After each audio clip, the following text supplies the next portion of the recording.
Добре дојдовте во процеса. Ќе ја добијат ли граѓаните битката за Казандол? Која е опасноста и последиците од работењето на овој рудник? Ќе го реши ли референдумот проблемот? За се ова разговараме со Јован Џалев, активист од граѓанската иницијатива Спас за Богданци и Спас за Дојран. Добре дојдовте. Добре најдов. Рудникот Казандол се протега на територија на Богданци, Дојран и Валандов. Граѓанските активисти се организираа и не отстапуваат од идејата, од напорот да се затвори рудникот Казандол. До каде се работите со референдумот? Знаеме Дојран и Богданци. Да, Богданци е завршено. Следува Валандово. Да, следува Дојран и па после тоа Валандово. Во Дојран е на 23 јули, а Валандово по сите проекции после состанокот на Советот на Општина Валандово ќе биде најверојатно 20 август. А во Богданци ви кажав дека заврши референдумот, беше на 11.6. Со 98% од луѓето кои излегува на гласање гласаа дека не сакаат рудник на територија. Значи свеста е еколошката свест. Па да, луѓето сватија преку нашите активности дека не се работи само за заштита на животната средина, него се работи фактички и на заштита на собствениот живот. А презентацијата наша беше подкрепена со многу доктори на науки кои беа присутни на тие трибини и тие луѓе кои во својот домен се стварно експерти, објаснија по многу основи како рудникот ќе загроди животната средина и животот на луѓето. Што се однесува до Дојран, значи активностите наши на иницијативата Спас за Дојран се во подмината фаза, имаме уште една недела. 23 е денот Д кога ќе биде референдумот. За сега активностите се окей, се движат во добре правец, луѓето ги сваќаат проблемите. Посебно тоа ме интересира. Дали да ги сваќаат проблемите, не само еколошката свест, знаете, Дојран е специфично место. Дојран покрај земјоделски и туристички, претежно туристички крај, и овој проблем толку мора да го обремени тој бенефит од туризмот, да тоа може да стане вистинска катастрофа. Дојран е едно езеро кое е познато не само по своите природни убавини, туку и по лековитоста. Многумина го осетиле тој бенефит од тоа. И сега после рудникот това може да биде катастрофа за тој крај. Да ви кажам дека исто и во Валандово свеста е на високо ниво, иако таму има еден отпор од политиката, морам да кажам. Градоначалникот прво го оспори референдумот, а потоа на Советот помина, ги искористи. Како беше 8 од 15 гласа, 8 но сега последната негова изјава е дека Уставниот суд ќе го консултира Уставниот суд дека наводно не може локалната самоуправа да оспори владина одлука. Може ли тука нешто да... Така е, знаете, мора генезата прво да се даде на проблемот. Тој, како градоначалник, со секое законско право, значи цело законско право, ги искористи сите моменти кои законот му ги дава да го оспори референдумот. Се повикуваше прво на експерти, дека мора да се викнат експерти и тие да кажат што е што. Тие експерти не се појавија. Значи, ниту Сардич МЦ, како фирма која го експлоатира Казандол, ниту локалната самоуправа не донесе експерти да им објаснат на луѓето на трибини или ке најдеа начин, или локални медии има и така натаму, да објаснат дали Казандол ке влијае или нема да влијае на животната средина. За овој период. Да, за овој период. Тој ги искористи сите законски можности и сега најавува оспорување на иницијативата за референдум на Уставен суд. Знаете што, тоа е таква небулоза да јас сум фрапиран како може човек паметен тоа да го каже. Затоа што секаде во свет референдумот е најголем инструмент за непосредно изјаснување на граѓаните по било кое прашање. Сега он вика дека Советот, тоа са општините, немаат ингеренции по тоа прашање. Ја викам дека имаат. Нека го консултира законот за референдум од 2005 година. Таму многу децидно е напишано дека референдум се распишува во било кое прашање што ја засега општината, освен за буџетот. Значи многу е децидно напишано. И сега тој ќе оди на Уставен суд, па нека оди. Нели? А знаете што? Еве референдум се распишува. Треба доблесен човек да си, да распишеш референдум. Сите ингеренции да им ги префрлиш на граѓаните. Па они нека си кажат. Ако сакаат трудник, нека го имаат трудник. Никој тоа не го спори. Ама ако кажат 98% у Гевгелија кажаат дека не сака трудник.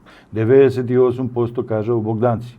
Се очекува тој процент да биде удорен. Бе луѓе, 50.000 луѓе кои живеат во тој град не сакаат трудник. И сега одеднаш на некој му кажа Уставен суд. И што ќе реши Уставниот суд? Дека е управо, еве и да е управо. Па што? Луѓето не сакаат. Да ја оспори одлуката за референдум. Добро, окей, еве, законски нека биде управо. Ама луѓето не сакаат трудник. И што правиме со тоа? Кој живее таму? Уставниот суд, само градоначалникот, кај сме ние? Кај се 50.000 луѓе? Тие не сакаат трудник. Добро, ова требало да се дискутира, да имало јавна дебата очигледно многу порано, затоа што сите ние многу доцна разбравме за сета оваа работа, додека граѓанските организации не се крена и не го кажаа својот глас. Имаше ли воопшто некакви јавни дебати? Тоа е или ова е строго политичка одлука каде што граѓаните не биле консултирани? Знаете што, тоа е најиндикативно од цела работа. Законските постапки се запазени, но се е тоа низ некои обланди, на полувистини, полузнаење на луѓето. Знаете, луѓето не седат пред телевизија или читат весник и чекаат некој да распише јавна расправа. Јавната расправа се распишува на начин тотално транспарентен и последниот во општината да дознае дека има нешто, дека се дешава нешто. Таа јавна расправа, колку сум ја запознат, е објавена во весникот Коха, тогаш постоеше тој весник, и е закажана во општина Валандово. На неа има дури тројца. Да, една ја. Во Богданци и Дојран уопште не е распишана, не е презентирана, иако рудникот се протега и на територија на овие две општини. На таа јавна расправа има дури тројца граѓани, неколку активисти од еколошко друштво таму, поставуваат неколку прашања и тоа се завршува на тоа. И нормално инвеститори кои сакаат да учествуваат во работата. И се завршува на тоа. И сега они се повикуваат на таа равна јасправа, кој ќе кажам, они зборам на локалната власт, се повикуваат дека да, ние законски, вие што не дојдовме, нели, ваш проблем. Да, ама не е транспарентно тоа. И затоа буди сомнеш ова што го кажавте дека политиката има размешано прсти и така натаму и така натаму. Знаете, која дистанца на човек што немаше појма што е рудник, ја си признам од тема појма, ами овие 2,5 месеци толку се изначитав од работи, ова се небулоси. Ова се преамбантни податоци. Верувате ли дека инвеститорот Сардич да? ќе се откаже така лесно? Па не знам, ами има во светската... Може би државата треба пенали да плаќа за се тоа? Па искрено да ви кажам, баш не интересира. Што е битно тоа? Колку вреди еден човечки живот? Колку треба да се плати за да се експонира преку човечки живот? Каков баланс е тоа? Еден човек да не отиде било како по ова прашање, не вреди за сите пари кои ќе ги има. Кој сме кај бенефитот да ви кажам, што мислите дека тоа е, кој знае колку пари? Тука е најголемата индикација.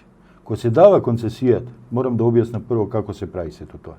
Индикативен и законот, ама ќе ми дозволите. Што се дешава? Се дава прво концесија за истражување. Не мора фирмата што ќе стопанисува со рудникот, понатаму, значи ќе го експлоатира рудното богатство, да го врши истражувањето. Вообичаено, тие се помали фирми, без некој голем буџет, вршат испитување. Они ги имаат податоците. После година, 2, 3, 5, ги имаат податоците. Тие податоци по правило ги продаваат на големи компании. Значи, Сардич не врши испитување, врши една друга фирма и ги дава на Сардич. Сардич е украинска фирма.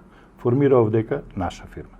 Украинската фирма е фирма керка на Сардич од Лондон.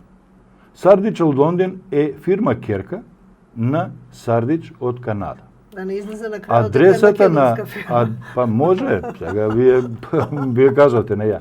Адресата на Сардич во Канада е во истата зграда, значи канцеларијата е во истата зграда, каде се наоѓаат и канцелариите на Euromax Ресурси, кој стопанисува со рудникот и ловица кај Струмица. Сега, јас сум обичен човек, ама валја мозокот толку ми работи да поврзам некој работи. Што да ви кажам? Него да ви објаснам за концесиите. Значи Македонија мека за рудници. Па ќе стигнеме и до тој проблем како одеднаш Македонија стана рударска земја. Значи само ова да го објаснам. Концесијата ја добива оној што ги има подотоците за експлоатација зборам. Сардич ги земал подотоците, како валјда ги купил, и ја има странска компанија која што вршила испитувања. Да. Ги зема подотоците и доаѓа. Кај владата вика еве ги подотоците, ние сакаме да стопанисуваме. Законот е таков. Кој ги носи подотоците и кој сака да стопанисува, он ќе стопанисува. Нема тендер. Има само договор измеѓу владата и значи, без тендер, без тендерова. Пошто законот е таков. Што се случува понатаму? Бенефитот кој ќе го добие Македонија од овој рудник на предпоставена добивка од 20 милиони евра на годишно ниво, така е проекцијата направена, ќе биде само 2%. Тоа се 400.000 евра на годишно ниво. Уште 2% има за општините. Сметав тамо по однос на тоа колку има богданци во рудникот, значи негде 6 хектари, ќе добие само 20.000 евра на годишно ниво. А ќе биде загадено, да не ви кажам како. Имам тука, да, ќе ви кажам. Имам кажете, бидејќи ова е земјоделски регион. Да, само уште ова морам да го објаснам. Еве има некои, ова се странски податоци. Corporation Income Taxes, Mining, Royalties and Other Mining Taxes. Значи колку рудници, тоест компаниите кои стопанисуваат рудници секаде во свет, плаќаат на државите. Еве да ви кажам, во Украина е 21%. Кај нас е само 2%. Во Велика Британија 26%. Пазете, ова не се само рудници за злато. Таму треба да е многу повеќе. Кај што е златото и бакар, како кај нас. Во Америка 1,35% за ова, а 2 од 4 до 9 за локалната власт. Значи пак е над нас, некаде 15% доаѓа. Да не ви кажам, ги има, еве, Танзанија 30%, една Танзанија, ви се молам, има 30%. 28% Јужна Африка. И да не бројам, ги има многу држави кои земаат цирка некаде. Ова се фрапантни податоци, да. мислам, И како одеднаш, која е суштината и целта? Кажаат дека ќе запослат, ќе има запослување 110 луѓе. 110 луѓе, замислете. Од кои 30 до 40 ќе бидат стручњаци, значи експерти, инженери, лаборанти и така натаму. Тие од тој крај ги нема. Ќе треба од надвор да дојдат. Океј, нека дојдат од Скопје. Цела Македонија сме. Може и странци да си донесат. Да, може и странци. Цирка 70 луѓе ќе бидат запослени од тој крај, кои ќе возат дампери, ќе бидат магационери и ќе работат директно со рудата. И ќе се трујат и самите. Ќе се трујат и самите. Ќе дојдем и по тој податок што се случува во Замбија. Нека земат по 500 евра плата. На годишно ниво е 500.000 евра. Кој бенефит е тоа? За што зборуваме ние? За 400.000 евра и 500.000 евра? И уште 400, тоа е 1.200.000. Па луѓе, ако не дај Боже некој се заболи, или како што е процентот таму, како што е у Бор, од 200 до 300 луѓе се заболуваат на годишно ниво. Бор го знаете. Да, во Србија. Од 200 до 300, тоа е податок официјален. Па за 300 луѓе да ги лечиш, ќе истрошиш повеќе од што ќе имаш добит. А ќе мора да се лечат цитостатици, глупости и така натаму. И сега што зборуваме ние за добит? Има уште еден податок кој морам, знаете, ми доаѓаат мислите сама едно по друго. Во тој крај, југоисточниот, почнувајќи од Гевгелија, Богданци, Валандово, Дојран до Струмица, има 300.000 луѓе. Посредно или непосредно од земјоделие живеат некаде околу 70 до 100.000 луѓе. Кој е сега бенефитот на 70.000? Тоа цела Македонија се храни. Се храни од таму. Ќе стигнеме после и за тоа производство. Дали... Точно, тоа сакам сега да го потенцирам. Кој е бенефитот измеѓу тие 70.000 луѓе, 100.000 луѓе кои живеат таму и се хранат, тоа е заработуваат од земјоделието и овие стоки ќе работат на рудникот. Рудникот ќе го извлече златото и бакарот, ќе го однесат у странство, нас ќе ни остави јаловината и отровите. И сега треба да зборуваме. Знаете дека има интенција. Тој крај. Тоа беше интенција и на владата, претходната, најверојатно ќе биде и за сегашната. Тој крај да биде еколошки чист и да се концентрира на органско производство. Органското производство е многу специфично. Како се добива? Ја имам една фирма, Богданци, има 800 хектари земено под концесија. Фирма со органско? Да, германска е. Таа дојде затоа што беше чиста средина. Таа фирма дојде у Богданци, запосли негде 500 луѓе. 500 луѓе работат на 800 хектари, тоа е огромна површина, почнувајќи од Дојран, завршувајќи на Миравци горе. Они произведуваат јаболка, произведуваат круши, праски, карфиол, тиквици, тикви, све. Али поентата, интенцијата им е да имаат органски сертификат. Го имам тука некаде, ќе го видите. Органскиот сертификат не го издава наша фирма. Доаѓа германска фирма, специјализирана за таа работа. Прво што ќе праша, тоа е што ќе констатира. Веднаш ќе се иселат, ако дозволете се да ви кажам само. Значи, прво што прашува, вика, да, вие сакате органски сертификат, но дали имате на 50 километри опсек тешка индустрија Г1. Тоа е токму овој рудник. Нивните плантажи се на 10 километри од рудникот. Ако немате, оди вика дали имате регионална депонија на 50 километри. Немате. Сега ќе разговараме понатаму кои се условите, ако ги исполните ќе добиете сертификат. Зошто е биден органскиот сертификат? Не само за еколошки здрава храна, но таа храна е многу поскапа на запад. 1 кило јаболка, да, 1 кило јаболка, обичната се продава во Германија за 1 евро. Таа се продава по маркетите по 6 евро. Знаете кај се продава? У Whole Foods маркетите. Тоа е синџир на маркети, кој некнеска Амазон го купи за 13 милиарди долари. Амазон компанијата. И сега, тој Whole Foods не се таму будали, па таа храна нема да ја примат више. Има ли реакција од кај нив? Знаат ли што има, како нема. Германецот што е директор на фирмата дојде и вика, ако има ова, капут, готови сме. До сега има 17 милиони уложено до таа фирма. Таа е голема корпорација. Има уште една холандиска фирма. Сега зема концесија во Дојран. Со истиот терк. И таа 20 милиони ќе вложи. Па кај се пари? Кои се тие пари? Кои ќе се добиват од рудникот? 400.000 према 17 милиони.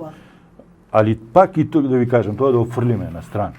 Кај е животот на луѓето? Сега кога го објаснам ја... Добро, говориме цело време за животот, за луѓето, за еколошка средина. Кои се опасностите од рудникот? Каков е начинот на преработката, каков е процесот на преработка, кои се штетите по почвата, по растенијата, по живиот свет, по луѓето, затоа што тоа е процес кој што долгорочно може да се одрази на долги стази. Така е. Еве вака е. Значи, рудникот Казандол се наоѓа на 1,5 км од Валандово. Тоа е едно брдо и почнува према Богданци. Да, одма до Казандол. Значи, Казандол е 100-150 метра. Таму живеат? Живеат 400 луѓе.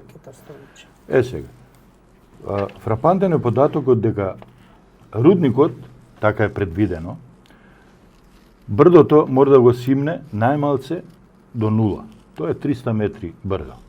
За да го симне 300 метри брдото, опсегот на рудникот треба да биде 4 километри. Тој ќе дојде до Валандово. Тој ќе го снема Казандол местото. Тој ќе дојде до Богданци. Значи кратер од 400 км, тој од Вселената се гледа. Тоа е тотално девастирање на природата. Сега, ајде, тоа може и да се има бенефит, нели, ајде. Ги има сегде у свет, па ајде и кај нас ги има. Што се случува? Значи, багерите копаат, го симнуваат, го ставаат од дампери. Таму веќе се работи? Не.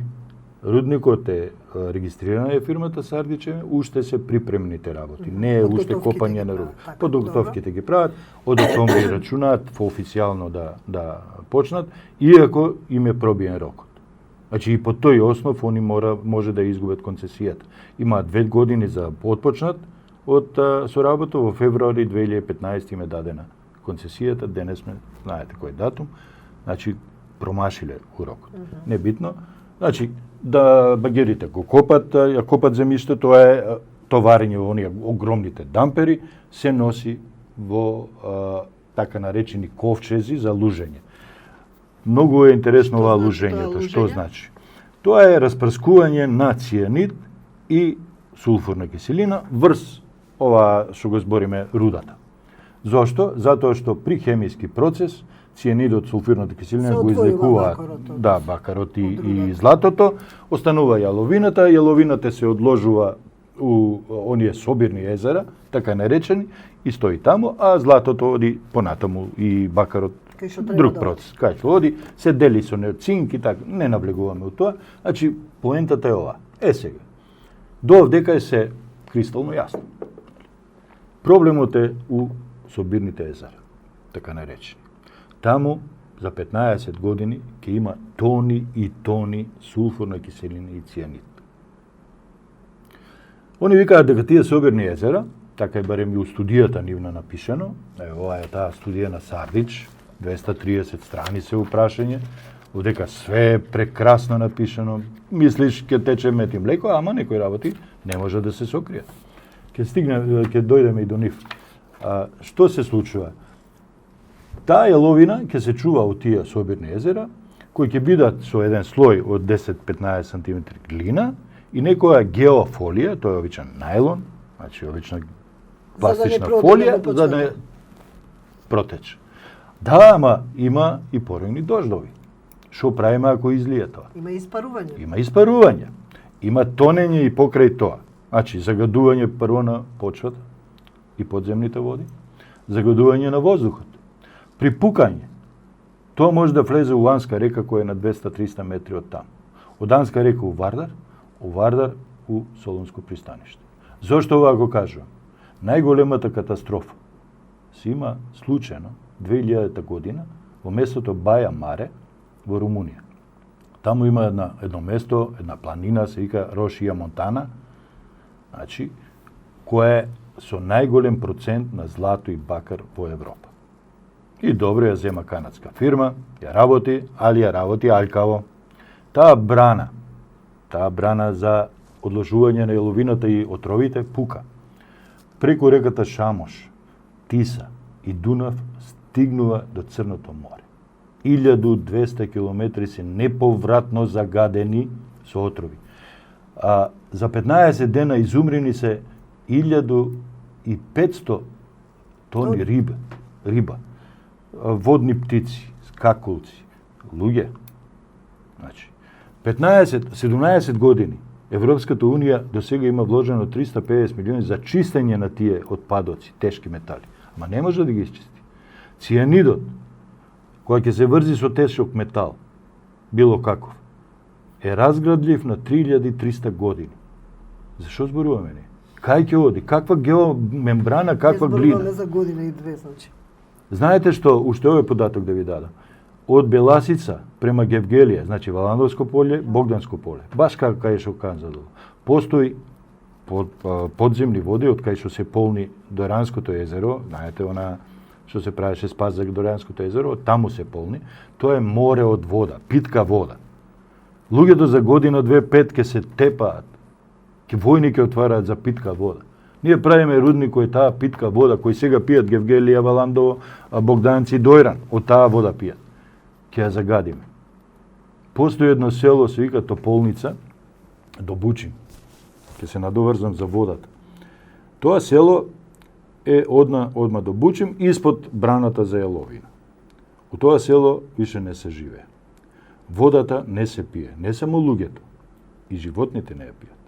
Значи, добитокот не ја пие.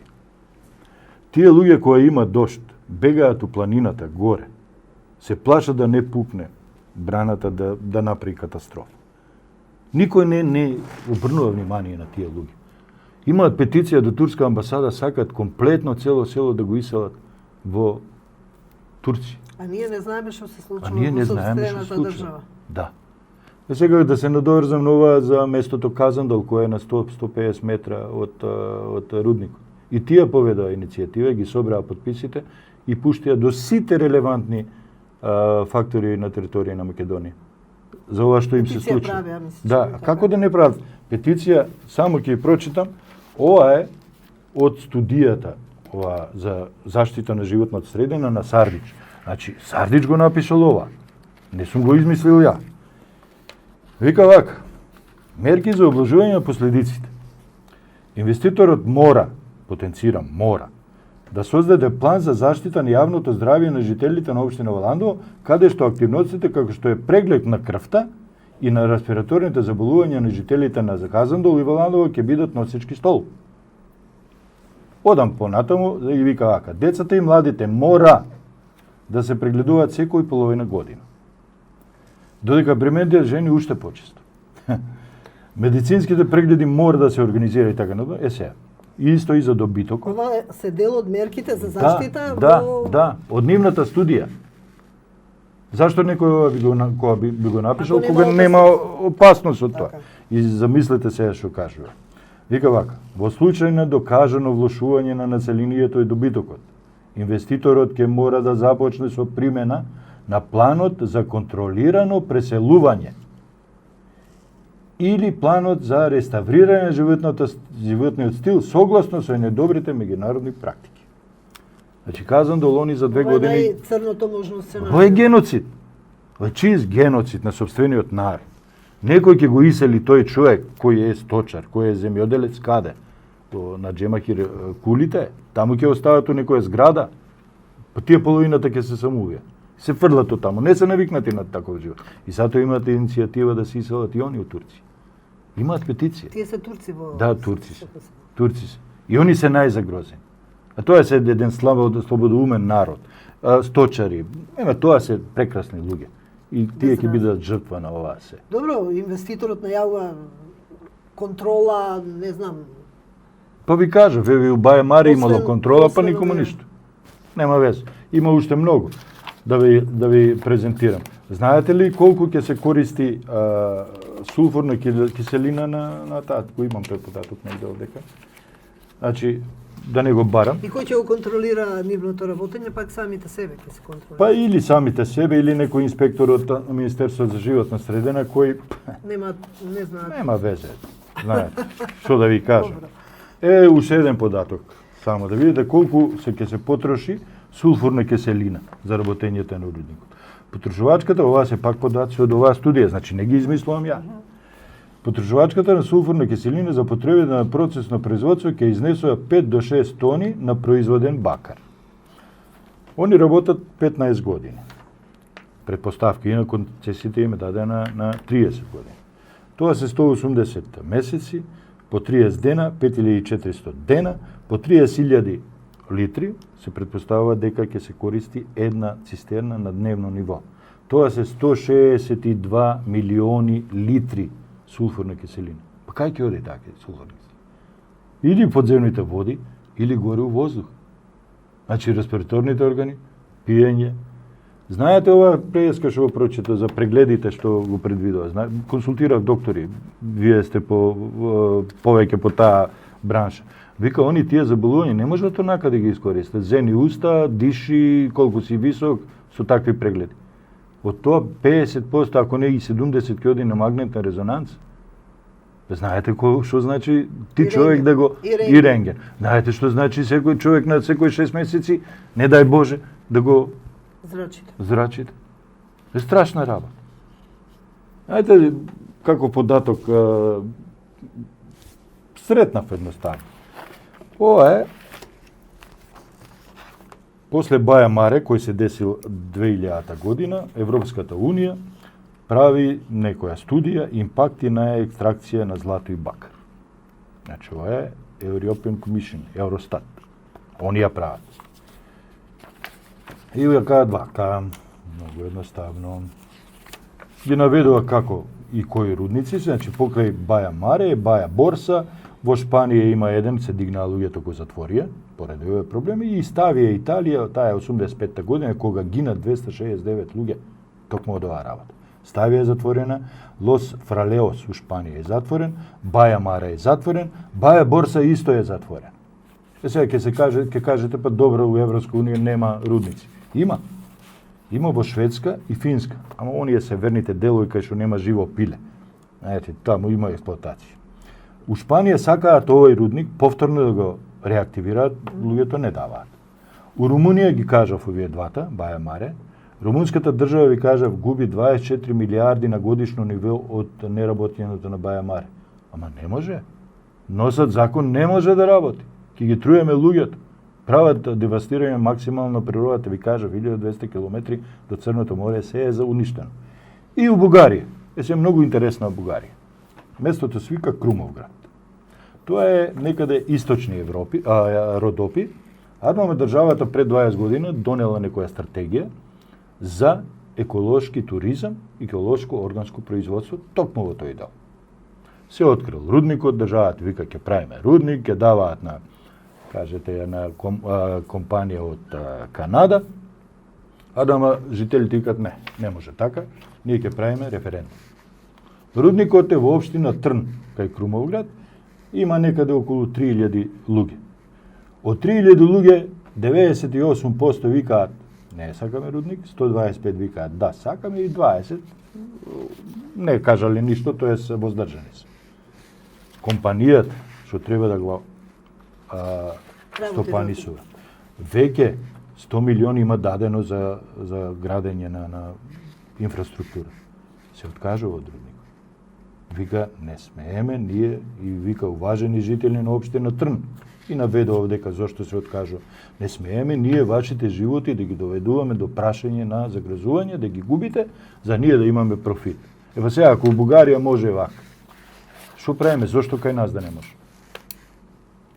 И ние сме аспиранти за Европска унија. Еве, Евростат ја издал. И сега, што правиме? А кај нас обратно. Се запошутуваат работите, се притискаат, под тепик се фрлат. Знаете што е најиндикативно? Ајде, држава како држава има, барем сега, многу поважни проблеми. Премин од една власт, од друга и така натаму. Мене ме чуди кај се НВО-ата, кај се еколошките друштва, кај е Хелсинскиот комитет. Зар мора некој да им се јави за они да кажат да? Кај се одредени медиуми? Само граѓанските иницијативи што сте. Ние сме што сме таму. Дури не нарекува Соросоиди, дека сме земале пари од Сорос. Доаѓа човек од Грција, пошто они имаат еден исто ваков проблем, имаме контакти као активисти. Прво што ми кажа, вика, знаете како не викаат у Грција? Соросоиди. Значи не само овдека, и таму ги викаат Соросоиди. Грција е многу интересен пример. Преска у разговорот пред емисијата ми кажавте дека го знаете онаа место Стратони. Тоа е на третиот крак, блиску до Оранополис, до Аквилани. Третиот крак кој што сите го мислиме дека е најеколошки еколошки чист и така. Има мед таму и така натаму. Има се. Да. Таму се случи еколошка катастрофа од библиски размери. Над местото Стратони е тој рудник, така наречен за злато и бакар. Таа брана пукна, го загади тотално местото Стратони, го загади морето. Таму е све мртво. Ама луѓето што да прават? Знаете што направија? Ке се надоврзам на овој жител, градоначалникот во Ландон. Персона нон грата го прогласија нивниот градоначалник. Затоа што дозволил тоа што дозволил. Не смее да се врати во местото Стратони. Не се знае никаде кај е, живее некаде у Грција. Добро, вистината е дека освен во овој регион за овој рудник конкретно што зборуваме, нели ногата ја повлече и Гевгелија за рудникот за злато, има еден комплекс од рудници, ги спомнавте 22 рудника за кои што јавноста воопшто и не е информирана, кои што треба да профункционираат. Така е, не се 22, 86. Каде? 22 се само не премногу, тоа е, ви кажав, тоа е девастирање на природата до максимум. На потезот Кавадарци Радовиш, значи Кавадарци, Гевгелија, Богданци, Дојран, Валандово, Струмица, Радовиш, има 22 концесии. Значи само на тој потез. А продолжувајќи над Радовиш до Старо Нагоричане, има 86 концесии. Подпишани се во еден ден. Службен весник 146 од 2012. Читате ги, има сите концесии и се гледа кој ги подпишал. Во еден ден. Па што треба да правиме ние? Ајде да се предпоставува дека рударството ќе го покрене оваа источна Македонија, значи ќе бенефитот ќе го биде огромен, луѓе ќе се запослуваат, нема да се земаат бугарски пасоши и така натаму и така натаму. Има еден директорот на, кажете го, на Бучим, Николајчо Николов, ми се чини оти се вика. Има и еден интервју дека за Фактор го носам. И он вика дека у рударството работат 12.500 луѓе и живеат од рударството. Што е ноторен факт дека не е вистина. Зошто го верам тоа? Он ги има дека и оние сепарации, каменоломи, што не се од таков тип рударство. Иначе, Права вистински... штета и каменоломите. Права штета, не викам не, али иначе во стварното рударство работат 2500 луѓе. И сега, колку овие луѓе, или 2500, нека бидат 10, нека бидат 20.000. Кој бенефит ќе го земаат тие луѓе? Пак ќе ви кажам, никаков бенефит не може да го врати животот на еден што ќе отиде наш сограѓанин врз овој основ. А ќе одат. Значи, фрапантни се податоците како се загадува средината, како се загадува водата. Преку, знаете колку експлозив ќе се користи? 710 тони на годишно ниво. Тоа ќе бидат експлозија врз експлозија, секој ден експлозија. Тие честички горе, тоа заборави да кажам, у Казандол, у рудата има и арсен. Тие честички кои ќе се дигнат горе, па ние ќе дишеме арсен. Тие честички влегуваат до нас. И тоа некој доктор ми објаснува, таму нема спазвика. Влезе ли честичката, нема шанси да ја извадиш. Значи, да ја не навлегувам, тоа е више медицина. Само ќе стане покој. Страшно. Токму и заради ова и не викнавме некој од градоначалниците или од инвеститорот. Вие сте тука да ја кажете вистината, го проучувате сето ова изминатиот период. Така. Терате ваша приказна, сте против иницијативата. Верувате ли дека Казандол нема да се реализира? Јас сум убеден дека Казандол нема да работи. Значи, не само Казандол. Тука ви кажав и Иловица. Иловица е кај Струмица. Тоа е таков змеј, да кога ќе се открие, ќе биде фрапантно што му се спрема на тој народ там. Иловица за одложување на јаловината, цијанидот и сулфурната киселина ќе користи брана висока 286 метри, која ќе се полни со овие отрови и со ѓубрето. Таа ќе биде 6-та брана по висина во свет. Во првите брани, во првите 5 има вода, овдека ќе има ѓубре и отрови. Се предпоставува, тоа е докажано, дека ако не дај Боже пукне таа брана, при хаварија, било каква земјотрес, преливање и така натаму, ќе има вал, бран од 5 метри. Тој бран за 40 минути цела струмечка котлина ќе ја покрие. А ние се храниме од таа котлина. Значи, ние, цела Македонија земјоделски произведови купува таму. Цела Македонија се храни, извезуваат раноградинарски Точно е, производи, што со значи илјадници живеат тони. луѓето од тоа. Ви кажа преска. Спомнавте органското Да. производство? 100.000 луѓе живеат од тоа. И сега што да правиме ние со тие луѓе? Да ги фрлиме на буниште? А почвата штом се загади во наредните Готово е, 100 никој години, нема сигурно шанси. и повеќе нема шанси да се Не во наредните 100 години. 3300 години цијанидот не се разложува. Стои. Тоа е, знаете што има една стара пословица, вика, ние не сме ја наследиле природата од предците, него од поколенијата. Каква природа ќе им оставиме на тие деца, што доаѓаат после нас? 3300 години цијанидот се разложи. Добро, сте седнале ли да разговарате со локалната власт, со инвеститорот? Какво е расположението кај нив? Какво е расположението со новата власт? Да, тоа се убаво прашање и вредно за дискусија. Значи има 3 сегменти. Првиот сегмент е со Сардич. Седнавме неколку пати, они се држат за студијата, дека ќе биде се прекрасно, дека ќе ги исполнат сите стандарди. Не се сомневам. Не се сомневам дека така ќе биде, ама што некоја природна катастрофа ако се деси.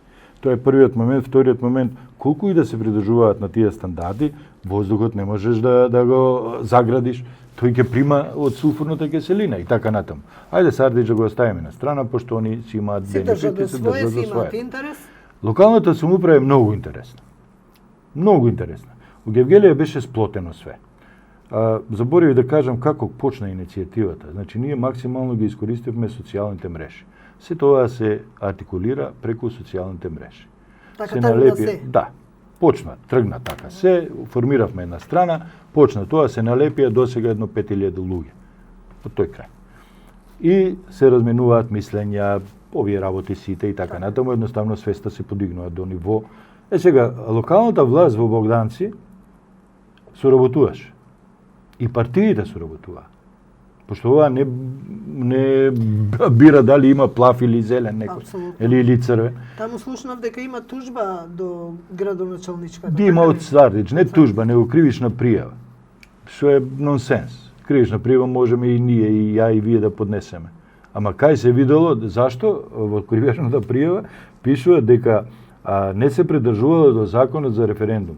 Стардич се најдоа покрај сите институции да тврдат дека законот е прекршен, а сите други институции молчат. Тоа е чист мобинг, чист притисок. За другите поука, еве, ако вие преземете тоа што не сакаме ние да преземеме, ќе ви поднесеме. Да, еве што ви следува. Него не се. Кај нас локалната власт соработуваше. Иако, сега се случува еден многу интересен феномен. Да кажам како е инволвирана локалната власт. Таа дава само едно мислење, одобрение, дека може да се експлоатира кај неја, пошто нема загадување на животната средина. Валандово и Дојран, градоначалниците, тоа мислење го даваат веднаш. Нашата градоначалничка од Богданци го дава по трет пат. Значи првите два пата одбива, знаејќи што се случува. Третиот пат го дава тоа мислење на 31.12.2015, 14 и 2015 во февруар месец е доделена концесијата. Сега, после референдумот, значи тоа е акламација, 4200 луѓе излегле и рекле не сакаме рудник. Она по логиката на нештата мора, потенцирам, да го побара назад, да го повлече назад тоа одобрение. Дали ќе предизвика правни последици не е битно. Она ја со тоа изразува волјата на граѓаните. У Дојран повторно се деси како да кажам, кочење на граѓанската иницијатива од страна на градоначалникот. Не знам со кои мотиви. Дечкото млад е, добар е, фин, елоквентен, паметен, нон-стоп ги обструира иницијативите на Советот. Советот е за референдум. Логично, пазете, Дојран најмногу ќе настрада. Он ги обструира. Во Валандово видевме што се деси. Он ги обструира. Да. Он ги обструира градоначалникот. И сега секој будала ќе се праша, добре бе, што им е на овие луѓе? Сите сакаат референдум, а овие не сакаат. Зошто? Зар не живеат овие луѓе таму? Тоа е првиот момент. Вториот момент. Претходната власт не гукна ни еден збор за рудниците. Значи додека беше на власт. Тогаш почнаа тие иницијативи, избори беа, нели, пред тоа. Почнаници не гукна ни зборче. Освен преку градоначалниците, пошто неизини се.